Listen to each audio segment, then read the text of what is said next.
कि अलंकार शब्द में कौन सा उपसर्ग है।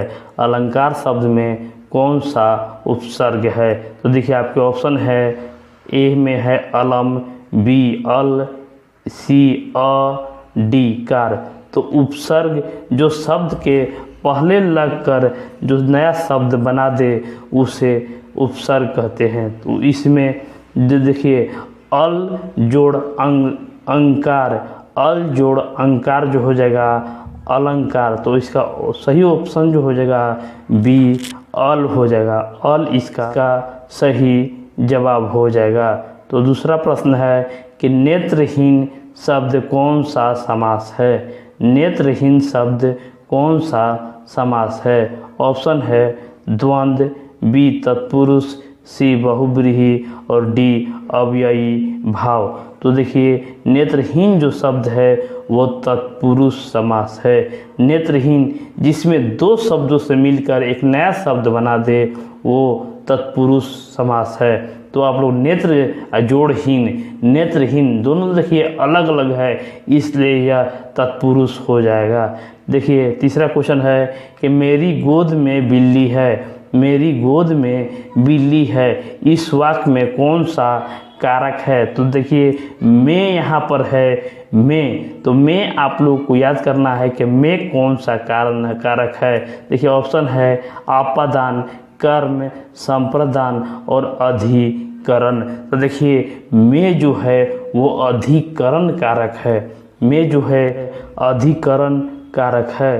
नेक्स्ट क्वेश्चन है कि स्थावर का विलोम शब्द क्या होता है। स्थावर का विलोम शब्द क्या होता है। तो देखिए ऑप्शन है जंतर, जंगम, ठिकाना और प्रार्थी। तो देखिए स्थावर मतलब होता है स्थाई, का सही जवाब होगा जंगम। नेक्स्ट क्वेश्चन है नेकी का फल बदी। नेकी का फल बदी, इस लोकोक्ति का अर्थ क्या है। नेकी का फल बदी। तो ऑप्शन देखिए आप लोग के पीछे कि जो व्यक्ति सामने आए, जो व्यक्ति सामने आए उसकी प्रशंसा करना। बी है भलाई का बदला बुराई। ऑप्शन सी है सर्वत्र विजय और ऑप्शन डी है अधूरा ज्ञान। नेक्स्ट नेकी का फल बदी, तो इसका सही जवाब हो जाएगा भलाई का बदला बुराई। भलाई का बदला बुराई। देखिए नेक्स्ट है शुक्ल का विलोम शब्द क्या होता है। शुक्ल का विलोम शब्द क्या होता है। निःशुल्क, कृष्ण, सशुल्क और सरस्वत। देखिए शुल्क पक्ष जो होता है, शुक्ल पक्ष होता है, तो वो शुक्ल का विलोम जो हो जाएगा वो कृष्ण पक्ष हो जाएगा। तो इसका सही जवाब होगा कृष्ण। नेक्स्ट क्वेश्चन है महाप्राण व्यंजन नहीं है। महाप्राण व्यंजन नहीं है। क, ख, घ और छ। तो महाप्राण व्यंजन नहीं है, तो इसका सही जवाब होगा क का। क व्यंजन नहीं है। आगे क्वेश्चन है कि भरपेट शब्द में निम्न में से कौन सा समास है। भरपेट शब्द कौन सा समास है। देखिए इसका ऑप्शन दिया हुआ है तत्पुरुष समास, द्विगु समास, अव्ययी भाव समास और बहुब्रीहि समास। तो भरपेट जो है वो अव्ययी भाव समास होगा। नेक्स्ट क्वेश्चन है कि पृथ्वी शब्द का परवाची शब्द क्या होता है। पृथ्वी शब्द का परवाची शब्द क्या होता है। तो देखिए ऑप्शन है कि वसुधा, उर्वी, भू और ये सभी। तो देखिए पृथ्वी को भूमि भी कहा जाता है और उर्वी भी कहा जाता है और वसुधा भी कहा जाता है। तो इसका सही जवाब जो हो जाएगा ऑप्शन डी, इनमें से सभी। नेक्स्ट क्वेश्चन है कि पर्वत की तलहटी के लिए एक शब्द का चयन करें।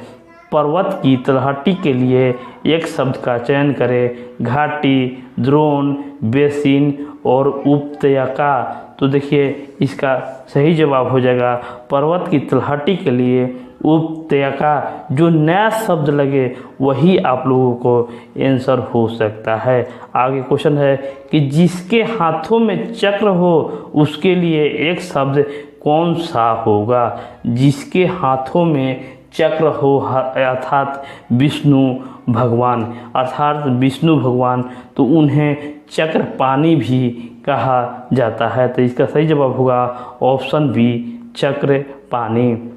नेक्स्ट क्वेश्चन है कि विद्यार्थी के लिए सही संधि विच्छेद चुनिए। विद्यार्थी के लिए सही संधि विच्छेद चुनिए।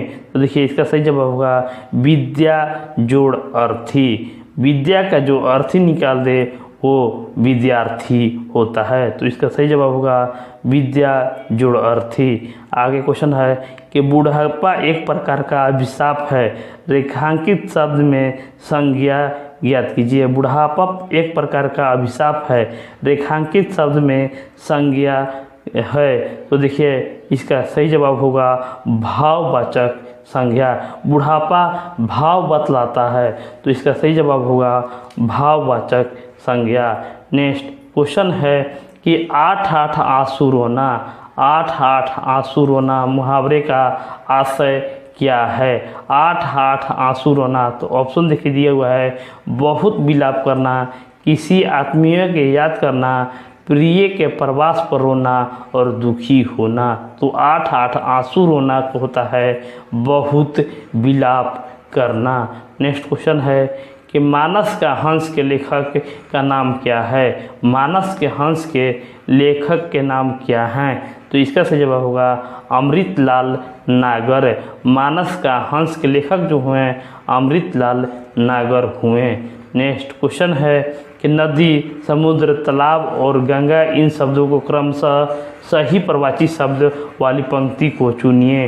तो देखिए इसका सही जवाब होगा ऑप्शन सी। नदी को तरंगिणी कहा जाता है, समुद्र को रत्नाकर कहा जाता है, तालाब को जलाशय कहा जाता है और गंगा को जाह्नवी कहा जाता है। अगला जो क्वेश्चन है कि संकर शब्द का अर्थ है। संकर शब्द का अर्थ है, तो देखिए ऑप्शन दिया हुआ है तत्सम शब्द, तद्भव शब्द, विदेशी शब्द, दो भाषा से शब्द मिलकर बना शब्द। तो देखिए जो संकर जो शब्द है ऑप्शन डी हो जाएगा, दो भाषाओं के शब्द से मिलकर बना शब्द है।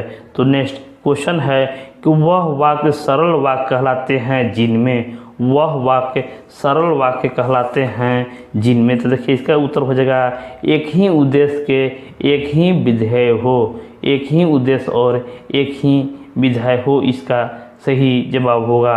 आगे क्वेश्चन है कि रामधारी सिंह दिनकर को भारतीय ज्ञानपीठ पुरस्कार प्राप्त हुआ था। रामधारी सिंह दिनकर को भारतीय ज्ञानपीठ पुरस्कार प्राप्त हुआ था इसके लिए। तो देखिए रश्मि रथी, परशुराम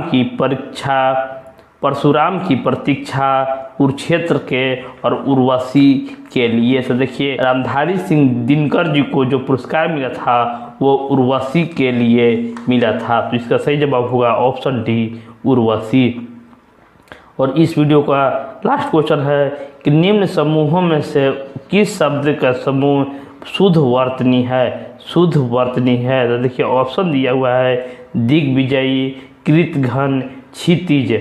ऑप्शन बी है शिखर, प्रकृति, मस्तिष्क। ऑप्शन सी है जयश्री, दैहिक, स्त्रिया। और ऑप्शन डी है वर्तमान, अभिलाषा और अतिशीघ्र। तो ये देखिए इसका सही जवाब होगा ऑप्शन ए दिग्विजयी, कृतघ्न और सीरीज। तो इस वीडियो को आप लोग ज़्यादा से ज़्यादा लोगों तक जरूर शेयर कीजिएगा, लाइक कीजिएगा और चैनल को सब्सक्राइब कीजिएगा। धन्यवाद।